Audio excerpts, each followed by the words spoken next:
5개 정당 대선 후보가 TV 스탠딩 토론을 마쳤습니다. 우리나라 대선에서 처음으로 진행된 스탠딩 토론이었는데 어떻게 보셨습니까? 각 당을 대표해서 5분을 모시고 오늘 토론에 대해서 이야기해 보겠습니다. 더불어민주당 정진우석 부대변인, 자유한국당 윤기찬 수석 부대변인, 국민의당 이승훈 선대위 부대변인, 바른정당 이지연 대변인, 정의당 이만솔 선대위 부대변인 나오셨습니다. 안녕하십니까? 안녕하세요. 네.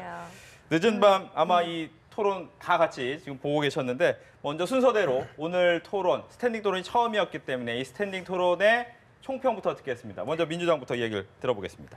오늘 토론에서는 우리 더불어민주당 문재인 후보가 고독한 나라를 생각하는 고독한 지도자의 참모습을 절실히 보여줬던 그런 토론이었다 생각합니다. 그럼에도 불구하고 국정 경험이 있는 경륜 있는 후보자라서 수많은 공격, 수많은 집중포화를 잘 이겨내고 인내력 있게 지도자의 모습을 절실하게 잘 보여줬던 그런 토론이다. 저는 대단히 만족스러운 토론이었다 생각합니다. 알겠습니다. 다음은 자유한국당 얘기 듣겠습니다. 이게 분야별로 정해놓고 토론을 하다 보니까 네. 복지, 재정, 안보 분야에 있어서 각 그 후보자의 성향이 제대로 드러난 좀 바람직한 토론이었다 이렇게 생각을 하고 있습니다. 알겠습니다. 국민의당 얘기도 듣겠습니다. 네, 오늘 TV 토론 정말 잘 봤습니다. 대기실에서 웃으면서 잘 봤는데요. 보니까 오늘 상당히 정책 토론이 된 것 같습니다. 국민들께 자신의 모습도 보여주고 또 서로 간에 주고받으면서 실질적인 토론이 있다고 보여주고요. 오늘 토론을 통해서 국민들이 안철수 후보에 대해서 어떻게 생각할까? 정말 우리 통합을 생각하고 미래를 생각하고 그리고 우리의 어린 자녀 세대를 생각한다면 우리 안철수 후보처럼 굉장히 지식과 경험이 풍부한 분들이 더 이렇게 국정에 잘 운영할 수 있을지 않을까 이런 생각이 들고요. 또 문재인 후보에 대해서는 안보 불안과 인권 불안 문제가 좀 제기가 된 것 같습니다. 일단은 문재인 후보는 사드 입장에 대해서 발표 자체를 차기 정부로 미루자고 하면서 하지 않지 않습니까? 안철수 후보께서는 분명히 대북 억지력 그리고 핵 불안 이런 것들을 이겨내기 위해서 사드가 찬성을 해야 된다라고 명확히 말씀을 하셨고요. 그다음에 또 인권 문제 분명히 북한 대변인 총평이기 때문에 간략하게 네네 이야기하고, 알겠습니다. 북한 인권 결의안에 대해서도 상당히 좀 기권한 듯한 그런 모습 때문에 좀 그렇게 바람직하지 못했다 이 정도 하겠습니다. 알겠습니다. 국민의당 얘기 듣겠습니다. 바른정당. 네, 바른정당 얘기 듣겠습니다. 네, 이지연 선대위 대변인이고요. 네, 아까 한 11시 40분쯤 모 포털 사이트에 유승민 후보가 실검 1위를 차지하고 있더라고요. 그만큼 유승민 후보의 그 토론에 정말 뛰어난 능력 그리고 지난번 1차 토론을 하고 나서 가장 누가 잘했냐 이런 설문조사들을 여러 방송사와 언론에서 했는데 그때 1위 후보 바로 유승민이었습니다. 오늘 안보, 경제, 외교, 교육 각 분야에 거쳐서 정말 얼마나 준비된 후보인지 분명하게 보여준 것 같습니다. 저희 유승민 후보의 슬로건이 당신의 능력을 보여주세요인데 오늘 분명하게 후보의 능력을 보여준 그런 토론이었다고 총평하고 싶습니다. 네, 정의당도 듣겠습니다. 네, 오늘 2시간 스탠딩 토론 중에서 가장 하이라이트이자 백미는 뭐니 해도 정의당의 심상정 후보가 자기는 사기꾼을 믿지 정치인을 믿느냐 그런 말을 들었을 때 가장 가슴이 아프다면서 다른 당의 모든 후보들에게 책임질 수 없는 공약 정책은 함부로 내놓지 말자라고 일갈하고 또 모두에게 마치 이렇게 한 수 가르쳐 주듯이 보여주는 그 장면이야말로 네. 아마 제가 방송사에 확인 안 해봤습니다만 이 분당 최고 시청률을 한번 보면은 이 최고의 1분, 황금때 1분이 아마 그 발언을 심상정 후보가 할 때가 아니었을까라는 생각이 들고요. 예.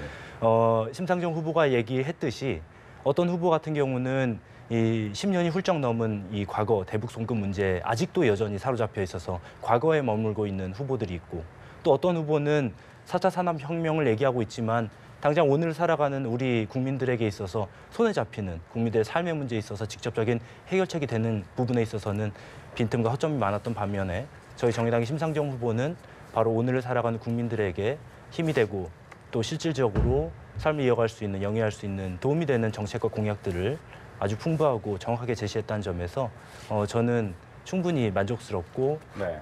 제일 잘했다라고 생각을 예. 감히 하고 있습니다. 아무래도 이제 각 당을 대표해서 나오셨기 때문에 자기 당의 후보가 제일 잘했다라는 부분에 대해서는 충분히 이야기를 하실 것 같습니다. 하지만 누구든지 후보가 마음에 든다면 뭐든지 마음에 들겠고 마음에 안 든다면 정말 다 마음에 들지 않겠죠. 하지만 자기 당의 후보 오늘 이 모습은 조금 아쉬웠다라는 부분을 먼저 듣고 본격적인 토론을 하겠습니다. 이번에도 민주당부터 듣겠습니다. 이번에 문재인 후보 어디가 좀 아쉬웠을까요?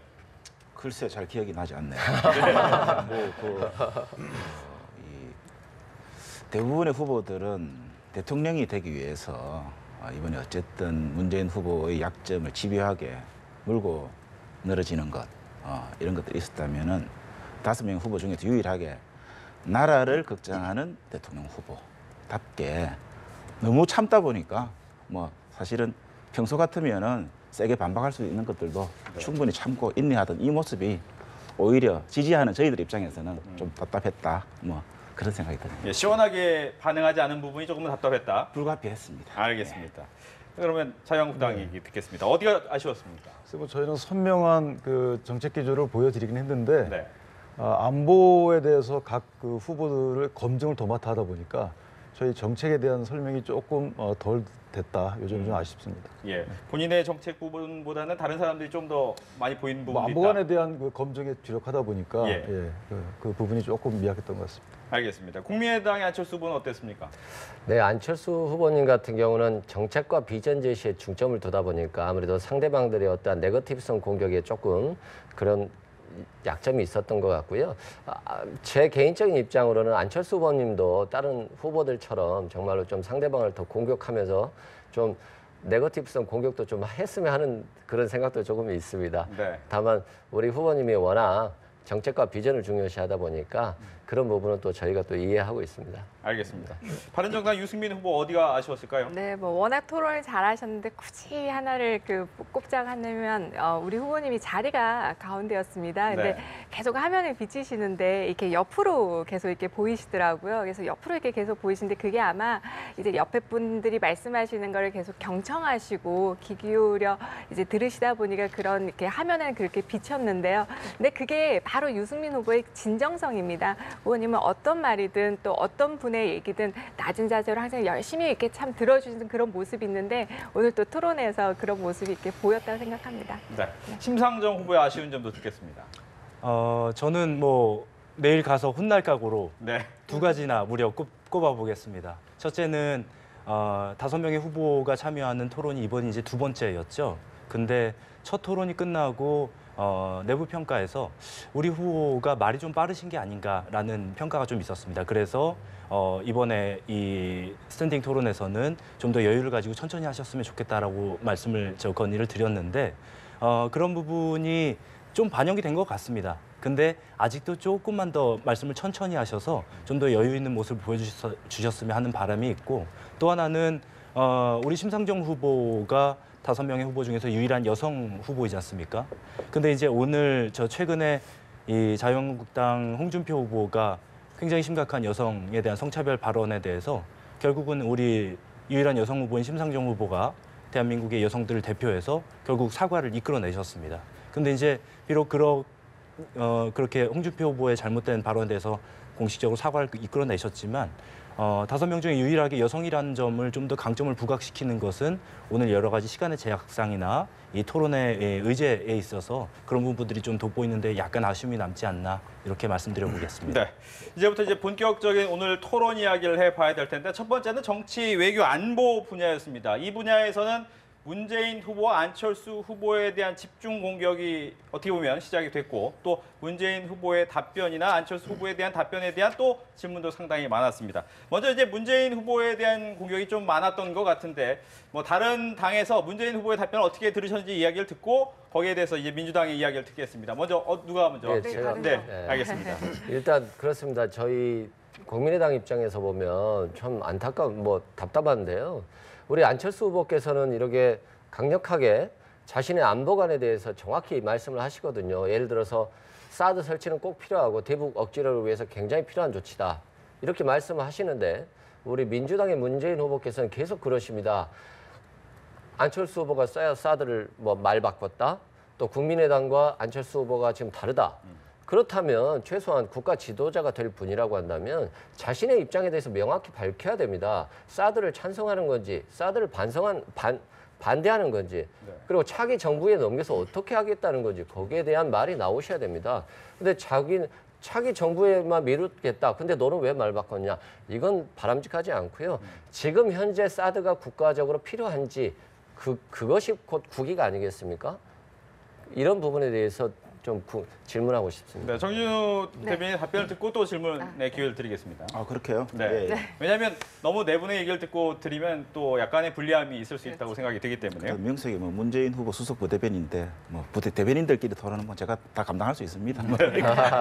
문재인 후보처럼. 예. 그런데 제가 생각하기에는 조금 전에 우리 안철수 후보님 그 부대변인께서 하신 말씀이 바로 그게 대통령이 될 자격이 있는가, 대통령감인가 아닌가를 드러나는 단면입니다. 나라의 대통령이 되겠다는 자가 상대가 있는 글로벌 외교, 안보와 같은 치밀한 전략적인 문제에 대해서 섣부르게 입장을 낼 수 있는 것도 있지요, 물론. 그러나 낼 수 없는 것에 대해서 낼 수 없고 이것은 전략적 모순을 유지하는 것이 필요로 하다라는 것은 국익의 입장에서 자꾸 다그치고 했어야 될 문제가 아닌데 그거를 그렇게 턱 내지르면 그건 협상이 안 되는 것이죠. 그것은 예를 들면 대통령이 아닙니다. 대통령이 될 사람은 그렇게 해서는 안 되고 그것은 그냥 학자들이나 시민운동가들이 하셔야 되는 이야기거든요.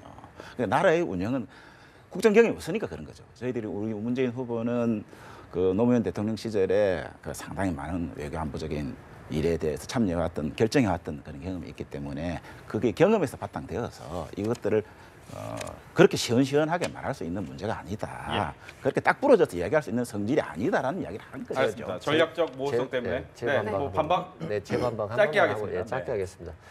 그렇다면 최소한 본인이 전략적 모호성을 유지하려면 다 같이 전략적 모호성을 유지하자라고 하시던가 아니면은 국민들에게 어떻게 하겠다라고 하는 말씀을 해주셔야죠. 그렇지 않으면서 안철수 후보에 대해서만 계속적으로 한다. 이건 좀 부당하다고 생각합니다. 아니. 네, 전혀 그렇지 않죠. 이 듣겠습니다. 뭐 이 네. 부분은 예, 나중에 이야기. 한번 해드리겠죠. 예, 예. 네, 바른정당 예, 얘기. 네, 질문하면 되는 거죠. 네. 아까 우리 문재인 후보와 유승민 후보의 아주 치열한 토론 중에 하나가 북한이 주적인가 이 부분에 대해서 뭐라고 말씀하셨냐면은 공식적으로 그렇게 말씀하실 수 없다, 말씀하지 못한다라고 굉장히 아주 심각한 어떤 그 안보, 외교 이런 부분에 대해서 그 대북관에 대해서 굉장히 불안하고 정말 그러면 국군 통수권자로서 국방부는 그 결정을 할 수 있고 그러면 대통령은 도대체 무슨 역할을 할 것인가에 대한 그런 질문을 할 수밖에 없거든요. 굉장히 역시 문재인이 불안했다 이런 생각을 하게 됐는데 거기에 대해서 좀 짧은 답변 부탁드리겠습니다. 네, 주적에 관련된 답변 얘기 듣겠습니다. 예, 그것도 마찬가지인데요.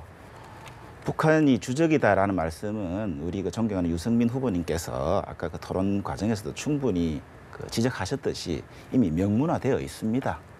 명문화되어 있는 것을 부정하는 사람이 우리나라의 대통령 선거에 나올 수 없는 것이지요. 그러면 주적이다라고 말씀을 하시면 되는데 그 아니지요. 말씀을 안 하셨어요. 아니지요. 아니요, 명문화되어 분명히 안 있는 하시고요. 것을 그거에 대해서 인정하느냐 말할 아니냐고 수가 물어보는 없다라고 것. 이 자체가 예를 들면 제가 말씀하셨습니다. 보기에는 그거는 아까 TV 의문이죠. 토론 보신 분들께서 아니, 그러니까. 다 그건 분명하게 보셨던 상황이라고 생각합니다. 그러나 국방부 장관이 할 수 있는 이야기가 있고 평양에 남북 친선 축구 대회를 하러 간 축구 감독이 북한이 주적이다 하고 그럼 대통령이 주적 대한민국 축구할 수 없잖아요.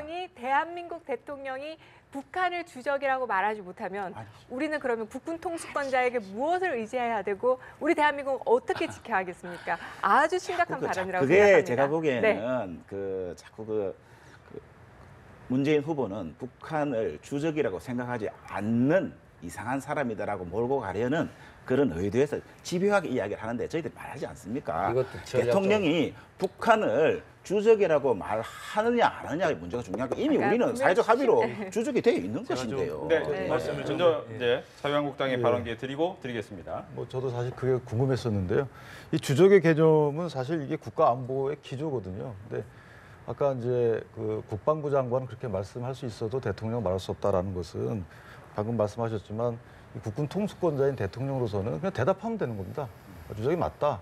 뭐 이 방송을 북한이 보고 있는지 모르겠는데 대통령이 되는 분 입장에서는 말씀하시면 되는 것이고 또 하나는 이제 사드는 말씀하셨으니까 제가 빼겠습니다만은 그 북한 인권 결의안에 대해서 입장을 또 안 밝히셨어요. 그 송민순 외교부 장관이 어떤 말을 했는데 어떻게 생각하냐 그랬더니 또 그 대답을 피해 가시더라고요. 이거 어떻습니까? 북한의 어떤 의중을 알아봤나요? 제가 보기에는 상당히 난독증이 있으신데 그 부분이 돼가지고 아까 홍준표 후보께서 그때의 회의록을 열어보면 되지 않겠느냐라고 말씀하셨죠. 그 회의록 이명박 정권, 박근혜 정권, 현 정부가 가지고 있다. 지금 집권 여당 했던 사람 당신들이 열어보면 되는 것이다. 아니 근데 그거 그걸 왜 지금 자꾸 열어보자고 항상 하느냐. 말씀하실 때 확인해봐라. 뭐 집권 여당이 없어요, 지금. 이렇게 말씀하시면 안 어쨌든요. 되죠. 예. 네. 확인하는 자리인데 이 자리가. 제가 좀 알겠습니다. 말씀을 드려야겠습니다. 추가적인 확인하라 이런 말씀하시면 안 돼요. 2시간이 넘는 그 생방송 토론에서 많은 국민들과 시청자들께서 뭐 아주 이 미래지향적이고 발전적인 토론도 보셨지만 주적 개념이라든지 과거에 이제 대북 송금 특검 문제라든지 이 과거에 사로잡혀서 미래로 나아가지 못하는 그 의제들 가지고 토론하는 거에 대해서 2시간 동안 시청자들이 이미 많이 좀 지쳐 계신데 여기 자리에서까지 그게 연장되는 거에 대해서는 좀 문제가 있다고 보고요. 저는 우리 국민의당에서 사드 문제 가지고 이 문재인 후보 측의 모호한 태도를 비판하시는데 네. 저는 국민의당이 그런 말씀을 하실 자격이 과연 있는지에 대해서 좀 굉장히 의문입니다. 왜냐하면 문재인 후보는 전략적 모호성, 전략적 신중함을 통해서 국민들에게 혼란을 주고 있다면 국민의당 안철수 후보는 이미 국민을 배신했습니다. 사드를 강력하게 반대한다고 얘기를 하다가 찬성으로 180도 입장이 돌아섰고요.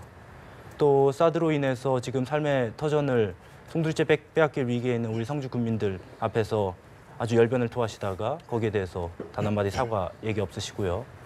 또 대한민국에 있는 정말 수많은 이 중소상공인 자영업자들 거의 이미 사드가 대한민국에 배치도 안 됐는데 자영업자들에게는 이미 사드가 떨어졌습니다. 예. 그런 분들에게 국민의당이 책임 있는 태도를 취했는지에 대해서 저는 좀 과연 하실 말씀이 있는지 의문이 들고 또 하나는 우리 문재인 후보 쪽에도 좀 드리고 싶은 말씀이 제가 오늘 토론을 보면서 문재인 후보에게 수식어를 좀 붙여드리고 싶어요. if 문재인이라고 해서 뭐뭐 한다면, 뭐뭐 일하면 이 가정을 굉장히 많이 사용하셨습니다.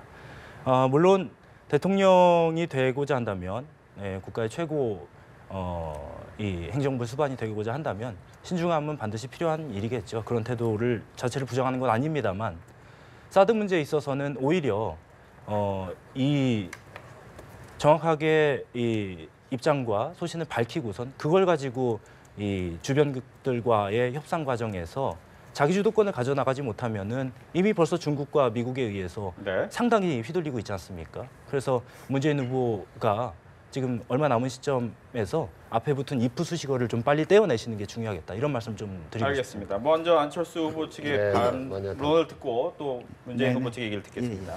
네, 일단은 이 박근혜 전 정부에서 분명히 사드를 배치할 때 절차가 없었습니다. 절차가.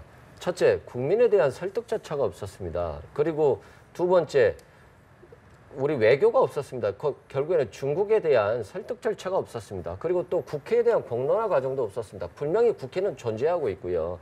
국회에서 우리 대한민국의 어떤 정책 이런 것들에 대한 논의 과정이 있어야 됩니다. 이런 게 없는 상태에서 사드를 배치하겠다라고 일방적으로 강행을 하니까 당연히 반대할 수밖에 없었고요. 다만 지금 북한 핵 위협이 현실화되고 있고 분명히 대북 억지력도 굉장히 중요한 겁니다. 전쟁이 당연히 안 일어나야 되겠지만 전쟁은 일어날 수도 있는 거 아니겠습니까? 이걸 미연에 방지하는 게 대북 억제력이고 거기에서 사드가 필요하다는 것입니다.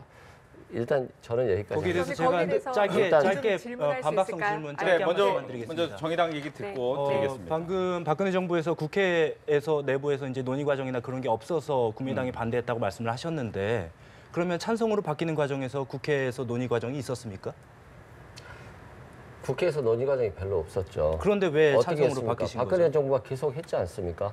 공론화 절차를 거칠 수가 없었잖아요. 그래서 반대한다고 하셨는데 그렇지만 그 사이에 그러면 안철수 한번 후보가 여쭤볼게요. 입장이 바뀌신 게 좋습니다. 공론화 과정과 그러니까 국회에서 논의 과정이 제가 있어가지고 입장이 그럼 바뀌신 건가요? 보시죠. 예를 들어서 사드가 없다고 칩시다. 북한에서 미사일이 날라왔어요. 사드로 예를 들어서 10발이 날라왔는데 그중에서 3발, 5발밖에 못 맞힌다고 생각합시다. 그 한 발이 대한민국 국민에 많이 죽을 수도 있어요. 그 사드의 억지력은 굉장히 중요한 겁니다. 그리고 국민의 안보를 지키는 거예요.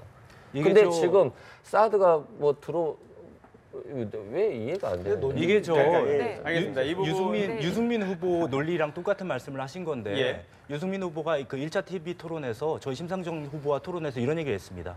수십 발이 쏟아지는 북한 핵미사일 중에서 단 몇 발이라도 맞추면 되는 거 아니냐. 그러면 사드가 효용이 있는 거냐라고 얘기를 하셨는데 이 북한 핵미사일은 이 축구로 치면 수비수랑 비슷한 겁니다. 예. 9번 공격 다 막아도 한 번 골 먹으면 수비수는 실패한 거죠. 예. 북한 핵미사일은 이 박격포탄이나 그냥 단순한 미사일 같은 게 아니라 단 한 발만 떨어져도 우리 국민에게 정말 치명타를 가할 수 있는 거기 때문에 그중에서 수십 발 중에서 한두 발 막으면 그게 사드가 효용이 있는 거냐 저희가 저희가 막고만 있을 굉장히 필요는 없죠. 알겠습니다. 우리도 잠시만 쏴야죠. 바른정당이 네. 듣고 네. 드리겠습니다. 우리 유승민 후보에 대해서 말씀하신 그 부분을 조금만 제가 정정하면 이제 그 내용 플러스 그렇기 때문에 유승민 후보는 항상 사드를 적어도 2세대 포대 이상은 설치를 해야 된다라고 지금까지 지속적으로 주장을 하시고 계시는 거고요. 아까 우리 그 국민의당 안철수 후보님의 그 사드에 대해서 정말 뭐 국회 공론화 과정이 여러 가지 어려움들이 있었고 그런 것들이 이렇게 잘 안 돼서 여기까지 와서 반대를 했다라고 말씀하시는데 그러면 지금은 사드를 후보는 찬성을 하는데 아직 국민의당에서는 사드가 당론으로 채택되지 않았어요. 아직까지도요. 지금 선거 얼마 안 남았는데 그러면 이 표를 위해서 안보 어떤 보수 코스프레를 위해서 살짝 보수 후보들을 어떻게 하면 끌어당기려면 이 안보적으로 이렇게 뭔가 보수해야 되는데 뭔가 갈팡질팡하고 있거든요. 이렇게 불안한 국민의당을 과연 우리 국민들은 믿을 수 있겠느냐 굉장히 걱정스럽습니다. 네, 먼저 네. 얘기 듣고 반론 기회 드리겠습니다. 근데 사드 부분은 사실은 지금 여론조사를 통해서도 국민들이 이 배치 필요성에 대해서는 이제 50% 이상의 그 찬성률이 나오고 있는 상황이고요. 뭐 절차상 거쳤는지 안 거쳤는지 그 절차를 거치는 것이 옳은 것인지 안 옳은 것인지는 논쟁보다는 현재 입장에서 사드 배치가 필요한지에 대해서는 그 논의가 집중돼야 된다고 보고요. 이거에 대해서 그럼 정의당은 사드 배치 필요성에 대해서는 부인하시는 입장이신가요? 아니 근데 저희는- 다시 예. 들어볼게요. 저도 이야기해야죠. 알겠습니다. 잠시만요. 이 부분에 대해서 예, 제가 예. 좀 정리를 해야 될 것 같은데 예. 정의당은 잠시 뒤에 거기에 대한 답변을 해주시고요. 아까 전에 이제 답변에 대한 답변 아직 못 들었고 그 다음에 마지막에 전략적 모호성에 대한 답변을 듣도록 하겠습니다. 네, 간단하게 하겠습니다. 안철수 후보님께서 말씀하셨다시피 국민의당은 곧 사드 찬성론으로 의견을 정리할 것 같고요. 선거가 다 끝날. 네. 더 큰 건 뭐냐면요. 민주당과 문재인 후보가 자신의 의사조차 밝히지 않는다는 게 더 문제가 아닌가 싶습니다. 알겠습니다. 지금 어떻게 보면 이제 선거 전에 과연 당론이 바뀔 그렇죠. 것이냐에 대한 질문에 대해서 네. 바뀔 수 있다라고는 했지만 거기에 대해서 확신이 없다라는 얘기가 그렇습니다. 된 것 같고요. 네. 이제 전략적 모호성에 대한 답변을 듣고 정의당 얘기 듣겠습니다. 아니 그러니까 우리가 왜 입장이 없습니까? 일관되게 우리는 이것을 그 찬성이냐 반대냐라는 것을 미리 결정하고 국민들을 설득하는 과정. 풀어갈 수 있는 문제도 있겠으나 세상사에. 그러나 그 반대로 결론을 유보한 상태에서 국민들의 의견을 수렴하고 최종적으로 국민적 대합의를 해야 된다. 중국과 미국과 다 함께 그 북한 문제와 일괄적인 합의를 해야 된다라는 것이 일관된 입장인데 그것이 왜 일관된 입장이 없다고 하시는지 잘 모르겠고요. 두 번째는 지금 여기서 말씀하시듯이 국민의당이나 바른정당이나 정의당이나 우리 자유한국당이나 이 사드 문제에 대해서 얼마나 첨예합니까? 여기 나와 있는 이분들도 첨예하다면 이렇게 중차대한 문제를 어떻게 한쪽 편을 듭니까? 그것이 대통령으로 살 일이겠습니까? 그렇지 않다는 것이지요. 그러니까 그런 차원에서 전략적 모호성 그리고 대통령으로서 신중하게 결정해야 된다. 이런 것들에 대해서 찬성이냐 반대냐 빨리 결정해 빨리 말해라. 왜 입장이 없느냐? 뭐 이렇게 접근할 문제는 아니다라는 말씀을 드리는 것이죠. 한 가지만 좀 알겠습니다. 이번엔 정의당입니다. 정의당에서 아까 전에 사드 배치에 대해서 반대하느냐라는 질문이 있었습니다. 예, 아니 그 자유한국당 질문에 답변하기 전에 방금 그 간략히 좀 짚어드리면 입장이 있냐 없냐 문제보다도 더불어민주당 문재인 후보에 대해서는 입장이 자꾸 시시각각 변하는 거에 대해서 지적을 하는 거라는 걸 좀 분명히 말씀을 드리고 싶고요. 자유한국당의 그 질문에 대해서는 좀 이렇게 말씀을 드리고 싶습니다.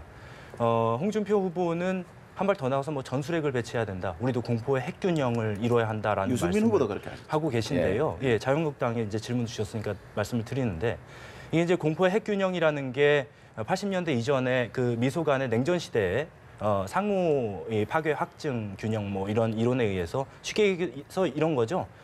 네가 쏘면 나도 쏘고 너도 죽고 나도 죽는다. 그래서 서로 두려워서 안 쏠 거다. 뭐 이런 거를 얘기하는 건데 지금 80년대 이전에 지금 벌써 시대가 한 세기가 넘어섰죠. 20세기에서 21세기가 넘어섰는데 80년대 이전에 아주 낡은 구닥다리 이 어떤 안보관, 냉전시대 안보관을 가지고 지금 전술핵 배치를 얘기하시는 거에 대해서는 좀 가당치도 않다라는 말씀을 드리고 싶고, 또 하나는 정의당이 사드 배치에 대해서 입장을 모르셨는데 저희는 단호하게 정의당 심상정 후보는 이 5명의 후보 중에서 유일하게 사드 배치에 대해서 일관되고 확고한 입장을 지속적으로 밝혀왔음을 말씀드립니다. 네, 거기에 대한 반론 예. 듣고 드리겠습니다. 예, 안보관이라는 것은 또 안보 상황이라는 것은 이게 이제 역사가 변하듯이 변해오는 거거든요. 그 당시에 그렇게 했다가 이제 저희 비핵화 추진해가지고 아까 말씀하신 대로 햇볕 정책도 피고 해서 이렇게 10년을 추진해 왔더니 변하지 않더라 이겁니다. 오히려 북한의 핵 위협이 강화되고 하기 때문에 그럼 이번엔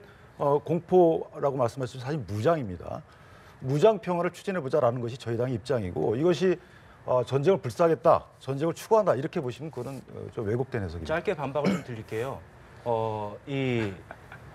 군사에 저희 군사 분야에 대해서 정말 잘 모르신다는 느낌이 확 드는데, 말씀하신 대로 80년대 이후에 안보 상황이 많이 바뀐 것은 예를 들어서 예전에와 다르게 이제 고고도 미사일을 통해서 발사가 되는데, 사드가 그걸 막을 수 없다는 게 이미 이 모든 군사 전문가들이 동의하고 있는 부분이지 않습니까? 그러니까 달라진 상황에 대해서 오히려 정확히 대처하지 못하는 것은 사드 배치를 주장한다거나 전술핵 배치를 주장하는 것이야말로 군사 분야에 대한 좀 지식이 굉장히 좀 부족하다는 걸 스스로 기본적으로 드러내는 지금 반증이라고 다 생각합니다. 나와서 논의되고 있는 사항들에 대해서 전제를 부정하는 듯한 이런 논의는 맞지 않고요. 왜냐하면 사드의 효용성에 대해서는 이제 긍정하시는 분들도 많이 계시고 부정하시는 분들도 계신데, 이것을 한쪽으로 치우쳐서 해석을 한 끝에 이걸 전제로 논의를 한다 그러면 이건 계속 가게 돼요. 알겠습니다. 그 부분 여기서 끝내고 그러면 얘기 네, 듣겠습니다. 아까 문재인 후보의 그 사드 부분에 대해서 저도 한 가지 좀 덧붙이자면요. 그러니까 문재인 후보의 가장 문제점은 사드에 대해서 오락가락, 그러니까 정확하지 않다라는 말씀을 하시면서 무슨 제안을 하셨냐면은 5당의 대표와 그리고 5 후보가 모여서 협의체를 만들어서 이 사드에 대해서 공론화를 해보자라고 말씀을 하셨는데, 굉장히 대통령이 다 되신 것처럼 이렇게 모으세요. 지금은 모두 다 대통령이 되기 위해서 뛰고 있는 상태고요. 그리고 후보가 해야 될 일은 앞으로 내가 대통령이 되면 사드 배치를 어떻게 할 것인가에 대한 정확한 해법을 내주시면 되는 게 대통령의 역할입니다. 그런 부분에 대해서 굉장히 아쉽습니다. 예. 그러니까 아쉬울 수 있다고 생각되지만은 그게 예를 들면 나라 걱정하는 사람 아니겠습니까? 외교 안보 문제는 우리 대통령 선거 끝날 때까지 기다려주지 않지 않습니까? 북한의 문제라든지 미국이나 중국의 세계적인 외교의 흐름이라는 것이 대통령 선거 우리가 22일이든 한 달이든 선거한다고 해가지고 시작 전과 시작 후가 상황이 동일하지 않지 않습니까? 그리고 중간에 변화의 과정이 있기 때문에 선거 운동에 다소 지장이 있다 하더라도 국가의 주요한 지도자들이 모여서 이 변화무쌍한 그리고 그 수시각각 변하는 긴박한 이런 상황에 대해서 긴급하게 대처하자라는 것이 5+5 회담의 제안의 취지이죠. 그것이 대통령이 다 된 것처럼 한 행동이라고 말하면 안 되고요. 대통령이 필요한 건 나라를 걱정하는 사람의 자세인 것이죠. 그 문재인 후보가 제안한 그 회담에 네. 대해서 저희 심상정 후보가 다른 후보들에 비해서 거의 유일하게 긍정적으로 화답을 했었는데, 저희는 그 전제 조건이 하나 있을 것 같습니다. 문재인 후보가 본인의 확실한 좀 소신과 철학을 밝히면 이 오히려 더 저희 심상정 후보뿐만 아니라 다른 당 후보들도 그 자리에 기꺼이 좀 참여하는데 동의이 되지 않았을까라는 약간의 아쉬움이 좀 있습니다. 아쉬움이 있을 수 있는데요. 지금 보십시오. 지금 우리가 지금 이 1시간 토론하는 것 중에서 30분 가까이 사드 가지고 지금 이야기하고 있지 않습니까? 우리 국내에 있는 정치 세력과 국민들 사이에서도 이렇게 이론과 여러 가지 의견이 다름이 있는데, 여기에 북한 집어넣어야 되죠. 중국 들어가야 되죠. 미국 들어가야 되죠. 일본 들어가야 되고 러시아 들어가야 되고, 이 많은 변수들 다 집어넣는 이것들 어떻게 그렇게 일도 양단으로 결정할 수 있겠습니까? 네. 저희들의 말은 그 말입니다. 확인만 좀 하겠습니다. 아까 저 문재인 후보님 말씀 중에 그 대북 송금에 대해서 이게 통치행위적 결단이다. 그러니까 통치행위적 결단이기 때문에 다소 그 과정에 실정법 위반이 있다 하더라도 표현은 그렇게 하지 않으셨지만 뉘앙스가 뭐 대수냐라는 취지의 발언을 하셨어요. 이게 지금 문재인 후보님의 그 어떤 그 법치를 보는 관점이신가요? 그런데 그래서 통치 행위이기 때문에 실정법을 위반해도 무시해도 된다 하여서 처벌하지 않았으면, 방금 그런 질문이 성립하지만 박지원 대표 감옥 가시지 않습니까? 통치 행위이기 때문에 부득이 했다. 그러나 실정법 위반이 있는 부분에 대해서는 법적 처벌을 받았다. 그것이 문재인 통치행위를 그 민정수석 시절에 했던 이야기 아닙니까? 통치행위를 인정하시는 입장이신가요? 그렇죠. 예, 그래서 그럼요. 알겠습니다. 더 이상 여기에 대한 내용이 없으면 다음으로 넘어가도록 하겠습니다. 뭐 말씀하신 것처럼 2시간 토론에서 약 1시간 정도가 이렇게 정치, 외교, 안보 분야에 대해서 집중했는데 저희 역시도 약 30분 정도, 절반가량이 여기에 대해서 토론이 되었습니다.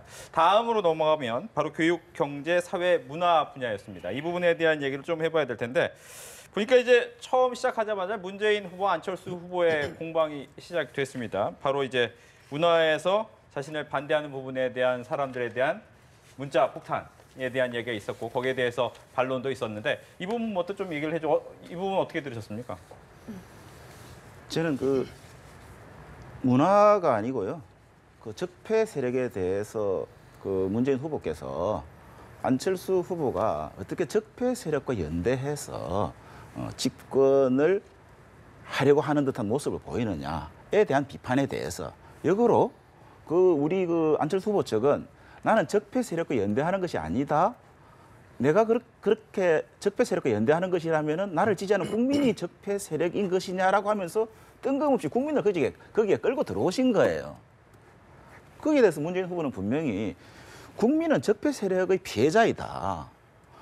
여기서 말하는 안철수 후보가 말하는 적폐 세력은 안철수 후보에게 적용하는 적폐 세력은 탄핵에 반대했던 세력, 국정을 농단했던 세력, 국정을 파탄시켰던 세력들의 지지를 받기 위한 보이든 보이지 않든 일정도 표시나는 그런 행위에 대해서 일정한 비판을 했던 것이거든요. 네. 거기서 국민들 끌고 들어오지 마라.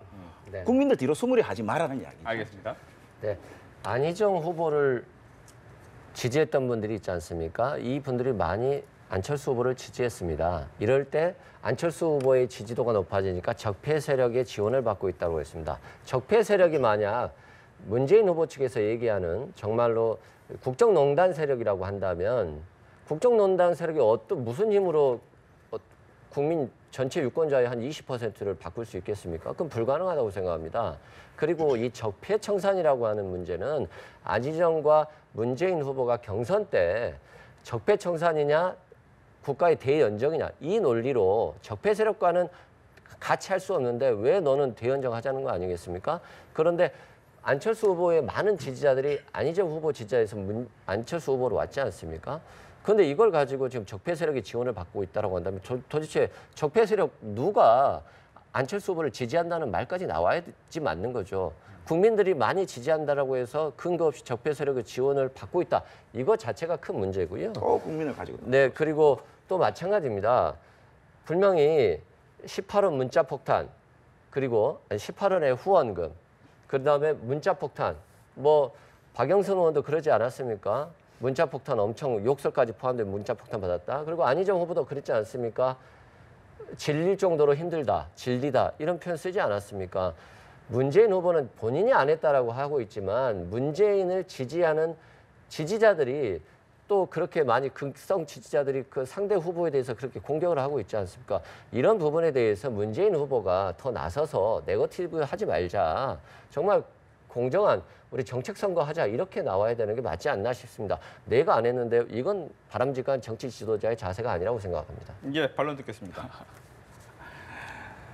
문재인 후보는 일관되게 정치적 견해가 다르다고 하여서 그분들에게 비판을 하는 것은 자유로운 민주 시민으로서의 역할을 할 수 있는 것이지만 거기에 대해서 욕설이나 과도한 예를 들면 비난의 그런 자제하시는 게 좋겠다라고 일관되게 얘기를 했습니다. 아니 근데 그런 문자 폭탄이나 문자 테러를 했던 분들도 우리 다 국민들입니다. 그분들도 사실은 안철수 후보도 지지를 받고 싶어하는 유권자의 한 분들입니다. 문자 테러를 한 정치적 위상이 국민이라고 그것밖에 하시면 안 됩니까? 되죠. 문자 테러를 하신 분들을 국민이라고 하시면 안 돼요. 그분들 국민이 아니에요? 문자 그것이 테러를 왜 국민이 문자 했다고 하면 안 테러입니까? 되죠. 왜 테러입니까? 그것이 다시 본- 이거 본- 정면으로 본인께- 본인께서 말씀하셨잖아요. 정면을 문자 테러라고. 이야기해 볼까요?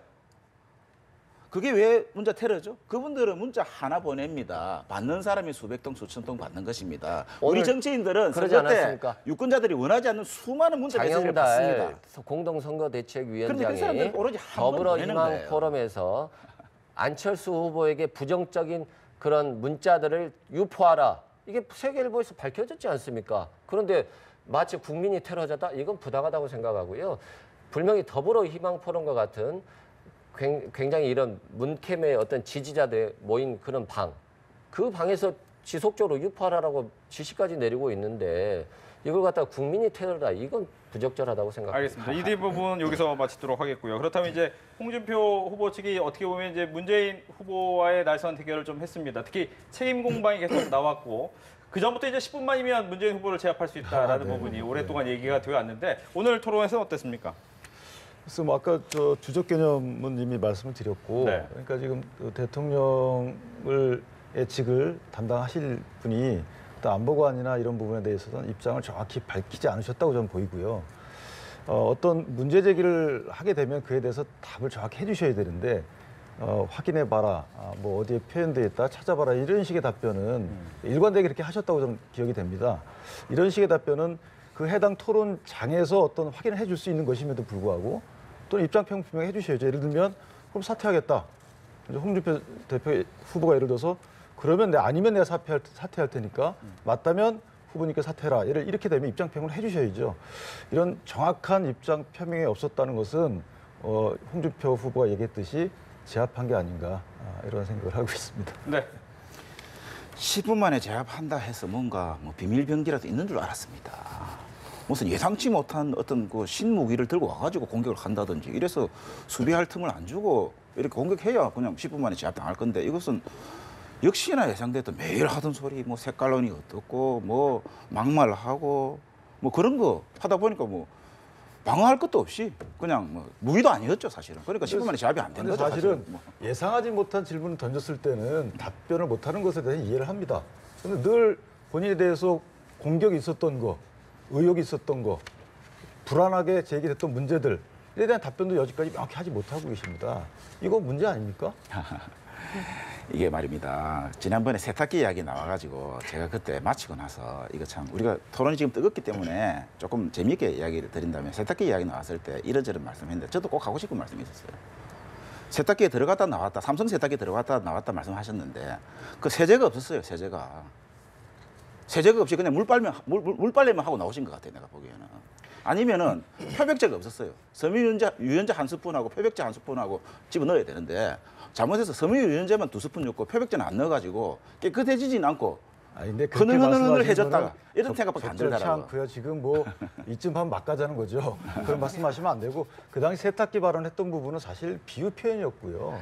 이 비유 표현을 받는 분들이 다소 이제 그런 쪽으로 유도가 됐던 것인데 지금 말씀 좀 수위가 지나치신 것 같고요. 그 부분은. 알겠습니다. 홍준표 후보가 항상 막말 많이 하시는 분인데 뭘 그걸 비유가 가지고 지나치고 적절치 않은 거는 사실 애초에 대한민국을 세탁기에 넣고 돌리겠다 이게 그렇죠. 대통령 후보자가 나와서 할 적반하장이죠. 말이 전혀 아니었는데 애초에 홍 후보가 그런 좀 과격하고 국민들로 보면 어떻게 아니 뭐 국민들 다 잡아다가 사상 검증하고 옛날에 뭐 삼천교육대 보내듯이 다 하겠다는 건가 뭐 이런 식으로 겁박을 주는 것처럼 이렇게 얘기했기 때문에 애초에 부적절했던 건 홍준표 후보의 발언 자체가 부적절했고 그 이후에 그거를 좀 별로 이해하는 생산적이지 분들이 못한 비유들이 예를 자꾸 들어서 파생되는 달리 게 이해하시는 분들 많이 애초에 원인이 있고요. 어디인지를 그 부분은 좀 사실 스스로 뭐 생각을 해보셔야 될 것 논쟁할 거리는 같아요. 안 됩니다. 세탁기에 놓고 돌리자 그러면 더러운 걸 빨자는 의미지 그것이 무슨 사성검증까지 나가는 거 너무 나가신 것 같고요. 근데 그 국민들을 저희도- 전부 다 더럽다 소린가요? 국민들 전부 다 넣어야 된다 했잖아요. 그러니까 홍준표 후보님께서 사실 처음에 시작하실 때 이제 후보 등록하시고는 굉장히 이제 그 사이다 발언 같은 것들 이렇게 많이 하셔가지고 국민들이 속이 시원했던 부분들도 어쩌 보면 있었던 것 같은데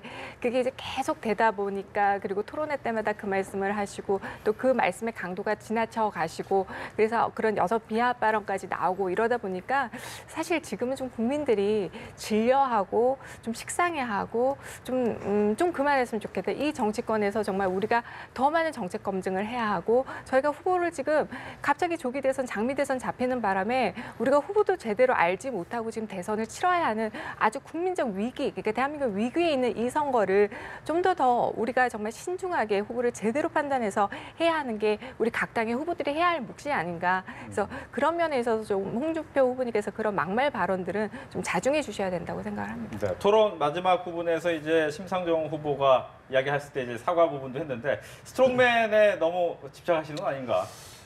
글쎄 뭐 스트롱맨의 의미가 이제 본인의 어떤 정치적 성향을 네. 강하게 고집한다는 의미입니다. 뭐 강하게 표현하거나 강한 드라이브 건다 이런 소리가 아니고 본인의 성향 자체를 고집하겠다 이런 의미의 스트롱맨이고요. 그 여성 관련 발언 나오게 된 경위를 떠나서 아까 사과를 하셨으니까 그 부분은 이제 논의 대상에서 좀 제외했으면 좋겠고요. 아까 저 이전 대변인 말씀하셨듯이 그 막말이라고 표현하셨는데 막말은 사실 아닙니다. 듣기에 따라서는 좀 과격하게 들릴 수 있지만 본인은 막말의 의도가 아니고 압축해서 비유적으로 표현한다 이렇게 좀 이해해 주셨으면 좋겠습니다. 알겠습니다.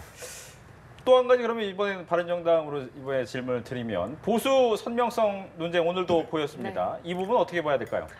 이제 보수 후보 뭐 단일화 부분도 계속 나오고 있고 여러 가지 누가 진정한 보수냐 이렇게 보고 얘기가 나오고 있는데 아까 문재인 후보와 안철수 후보 측에서 적폐청산 얘기하시지 않으셨습니까?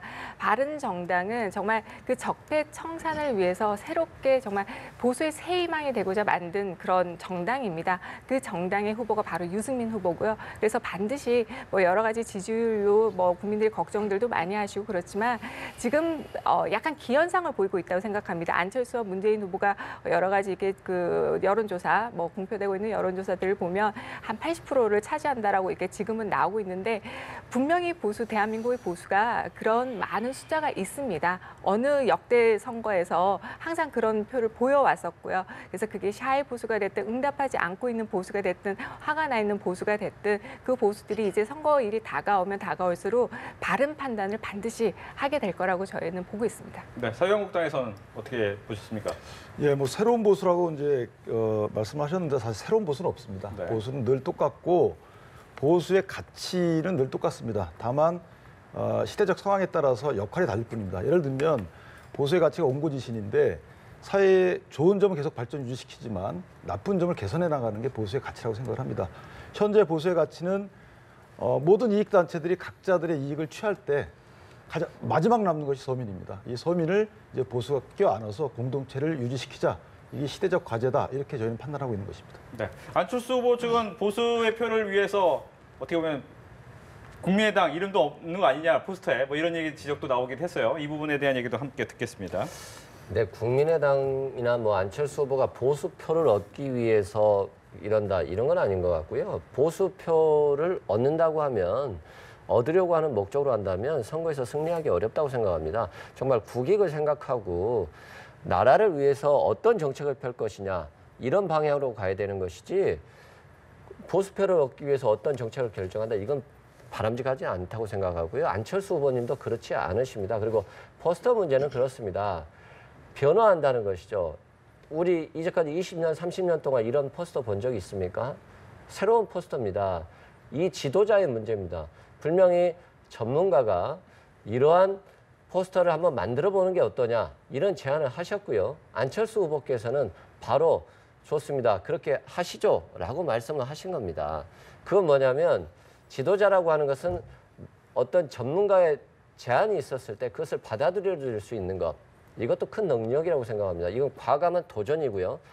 국정농단으로 말미암아서 힘들어진 이 대한민국을 새롭게 일으켜 세울 수 있는 굉장히 큰 변화의 어떤 시발점이라고 볼 수도 있는 겁니다. 네, 제가- 팀장, 예. 예. 우리 안철수 후보님 포스터 관련 얘기가 잠깐 나왔는데 네. 저는 그 기존의 이 전형적인 문법을 따르지 않은 어떤 파격적이고 신선한 그런 시도에 대해서 저는 굉장히 긍정 평가를 합니다. 다만 문제는 뭐냐면 국민의당의 홍보본부장을 맡고 계신 김경진 의원께서 있는 그대로의 사진을 그대로 갖다 썼다라고 굉장히 강조해서 홍보를 하셨어요. 근데 알고 보니까 뭐 여기저기 좀 손보신 데가 굉장히 많은 합성 사진이었던 거죠. 저희는 이 당명이 들어가지 않거나 뭐 기존에 이제 다른 어떤 구도로 사진 찍고 이런 걸 문제 삼는 게 아니라 애초에 이 거짓 홍보를 했던 것, 거짓 없던 이슈를 만들어내는 거 그런 부분에 대해서 좀 더 그 반성을 하셔야 되지 않나 생각이 들고 그 다음에 제가 우리 거기에 대해서 근데 잠시만 잠깐만요. 얘기 듣고 예, 기회 드리겠습니다. 그 바른정당과 자유한국당이 이 누가 이제 뭐 새로운 보수냐 이 논쟁을 하고 계신 과정에서 저는 좀 우리 유승민 후보에게 그 좀 힘내시라는 말씀 좀 드리고 싶어요. 기존의 이 박근혜 국정농단에 부역했던 세력들과 과감하게 이 결별을 하고 정말 국민들을 위하는 따뜻하고 건강한 보수, 깨끗한 보수를 지향하신다는 점에서 박수를 보내드리고 싶고 다만 저는 이제 한 가지 우려가 지금 당내에서 벌써 유승민 후보가 사퇴해야 되는 것 아니냐 이런 당내에서 흔들기가 있고 또 이게 좀 더 심하게 되면은 저 바른정당 일부에서는 이 국민의당에 가시든지 아니면 다시 자유한국당에 복당을 하시든지 해서 이 당 자체가 대선 이후에 과연 이 건강한 보수를 표방하는 당이 보수 정당이 한 개쯤 있어야 되는데 없어진 거 아니야 이런 좀 알겠습니다. 우려가 있습니다. 네, 아, 여기서 지금 제대로 안철수 후보, 제가 여기 민주당 네네. 그다음에 마지막 세 답변하고. 번째 드리겠습니다. 네. 네, 왜냐하면 답변하고 순서대로 하겠고요. 드리겠습니다. 네.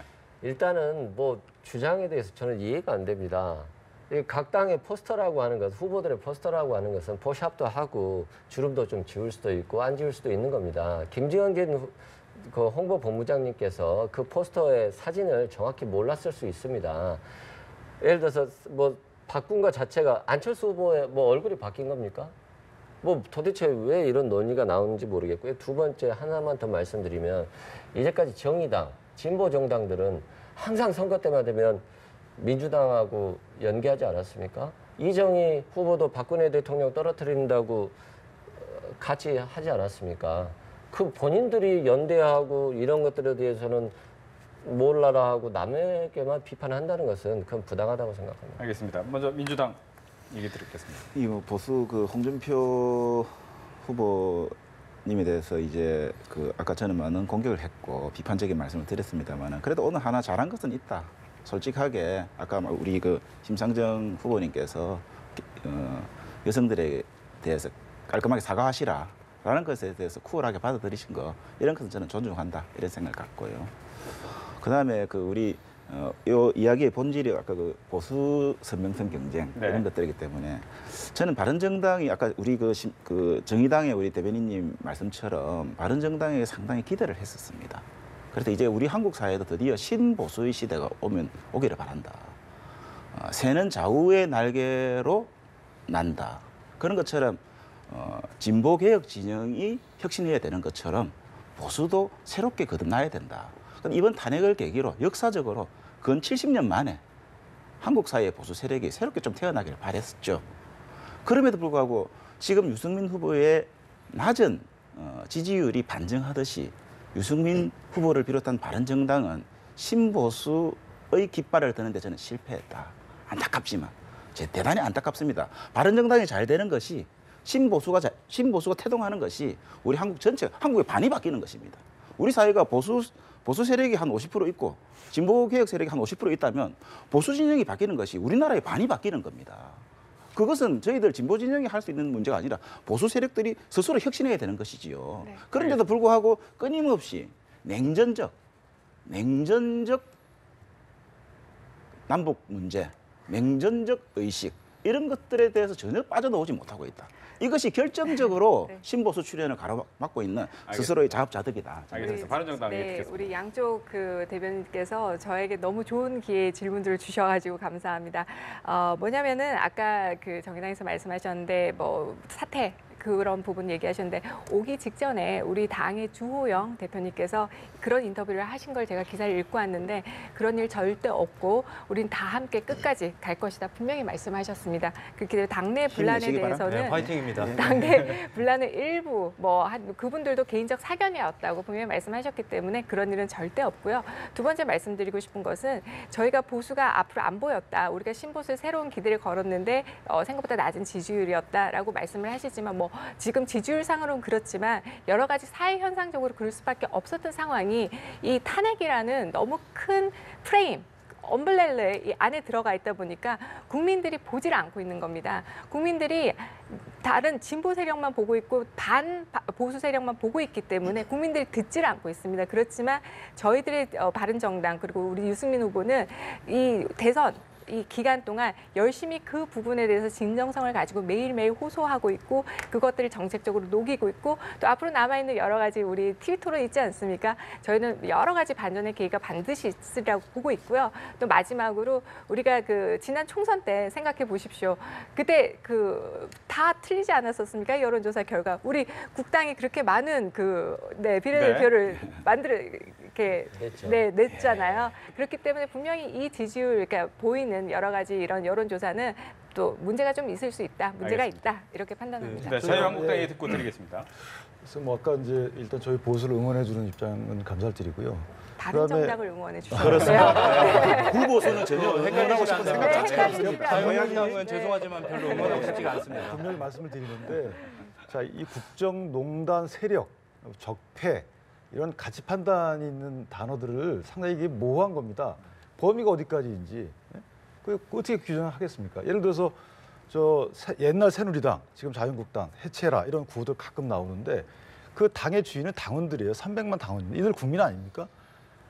참 저는 이해가 안 되는 게 이런 말씀들을 마치 프레임을 구축하느라고 마구 사용하시는데 이것은 일국의 리더들로서는 적절치 않나 이런 생각이 들고요. 두 번째는 자 같은 새누리당에 열심히 국민들을 위해서 봉사해 왔어요.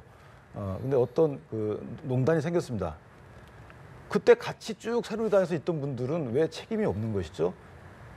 이전에 나가신 분들이 아니에요. 이런 사태가 벌어지고 나서 나갔단 말이에요. 자, 제가 웬만하면 바른정당에 대해서 말씀을 안 드리는데 자, 이런 부분에 대해서 이분들을 폄훼하는 게 아닙니다.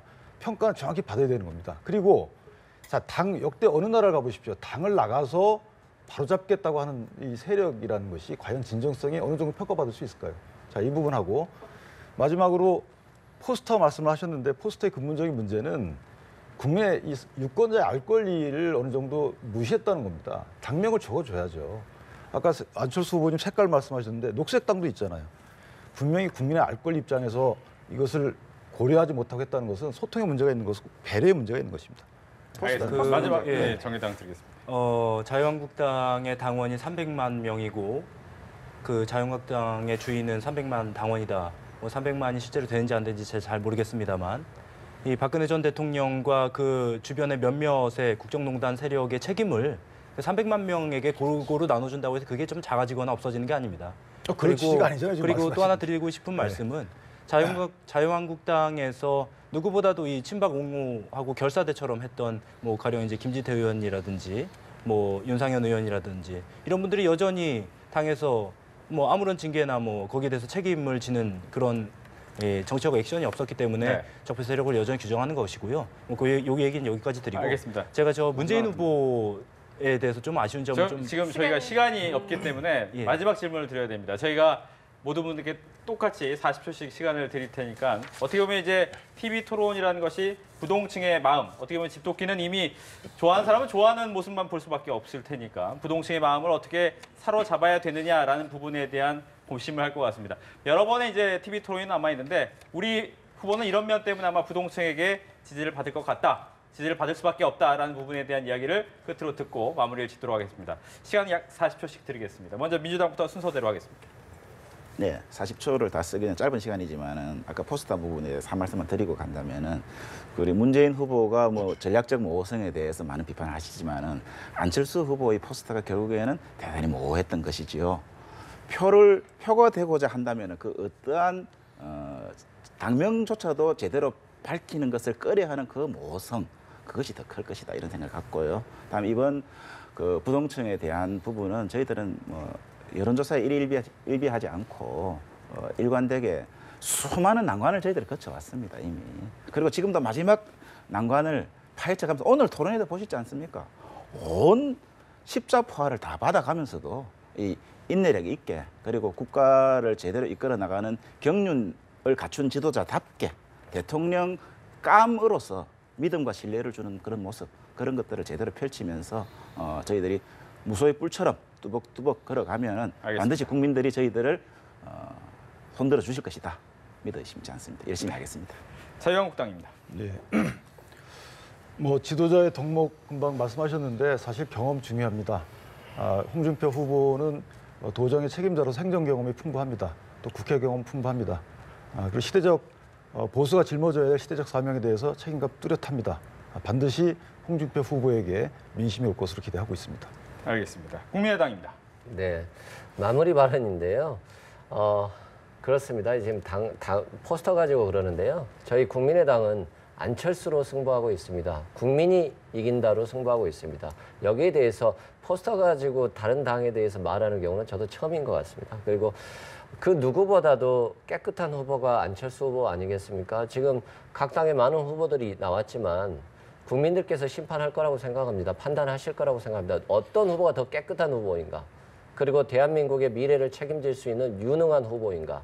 그리고 편가르지 않고 통합과 미래를 위해서 나아갈 수 있는 후보가 어떤 후보인지 오늘 토론회를 통해서 많이 봤을 거라고 생각합니다. 이번 선거는 정말로 중요한 선거입니다. 국정농단 그리고 경제 위기입니다. 이 위기를 극복할 수 있는 후보 선택하는 게 바람직하다고 생각합니다. 감사합니다. 알겠습니다. 바른정당입니다. 네, 우리 그 바른정당 후보 유승민 후보 아까 TV 토론을 통해서 많은 국민들께서 보셨겠지만 정말 사드 일관되게 정말 소신 있게 지금까지 정말 언행일치가 되는 유일한 후보가 바로 우리 유승민 후보라고 생각을 합니다. 유승민 후보는 경제면 경제, 안보면 안보, 외교면 외교 모든 각 분야에 어쩜 저렇게 깊이 있는 철학을 내가 대통령이 되면 정말 바로 그 다음 날부터 무엇을 할 건지 ABC들을 저렇게 다 가지고 있는 후보가 정말 과연 있을까? 그런 생각을 하면서 정말 저희 유승민 후보 캠프, 우리 유승민 후보를 돕는 모든 사람들이 정말 열성적으로 하고 있습니다. 앞으로 저는 많은 반전의 기대와 기회가 있을 거라고 생각을 하는 게 TV 토론 앞으로 4번 남았습니다. 원래 한 번 더 하기로 했어요. 우리 MBC에서. 근데 우리 문재인 후보 캠프와 안철수 후보 캠프에서 반대를 하셔가지고 저희가 무산이 됐지만 앞으로 많은 기회를 통해서 우리 유승민 후보의 진가를 보여줄 수 있다라고 믿습니다. 알겠습니다. 끝으로 정의당입니다. 네, 저 드리려던 이 문재인 후보께 좀 드리고 싶은 말씀을 짤막하게 좀 드리고 마무리를 짓겠습니다.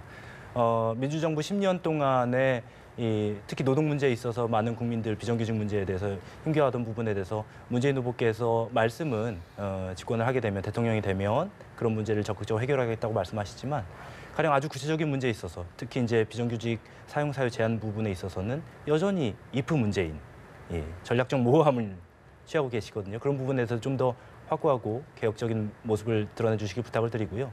저는 이 말씀을 좀 끝으로 마무리를 드리고 싶습니다. 원래 우리가 12월에 치른 대선을 5월에 하게 되는 것은 조기 대선은 국민들께서 열어주신 이 촛불 개혁으로 이 대선을 마무리 지으라는 국민들의 준엄한 명령으로 인해서 이번에 대선이 당겨져 열리는 거지 않습니까? 네. 그렇기 때문에 이번 대선에서 자꾸 이 과거를 회귀하는 그런 구태 경쟁이 아니라 저희 정의당 심상정 후보와 함께 특히 문재인 후보, 안철수 후보께서 개혁 경쟁에 나서 주시기를 부탁을 드리고요. 알겠습니다. 가장 사회 모든 전 분야에 있어서 일관되고 선명한 개혁적 입장을 보이는 심상정 후보에게 많은 국민들께서 더욱더 큰 지지를 보내주실 것으로 부탁드리고 믿어 의심치 않습니다. 알겠습니다. 어제였죠. 이제 시간이 벌써 12시가 넘었기 때문에 어제 있었던 KBS 대선 후보 초청 토론 이후에 5분을 모시고 토론을 해봤습니다. 역시 화면에서도 KBS 대선 후보 토론의 화면도 사용했다는 것을 말씀을 드리겠고요. 늦은 밤까지 함께 이야기해 주셔서 고맙습니다. 네, 저희는 여기서 마치겠습니다. 잠시 후에 이어진 뉴스도 많은 시청 바라겠습니다. 네, 수고하셨습니다.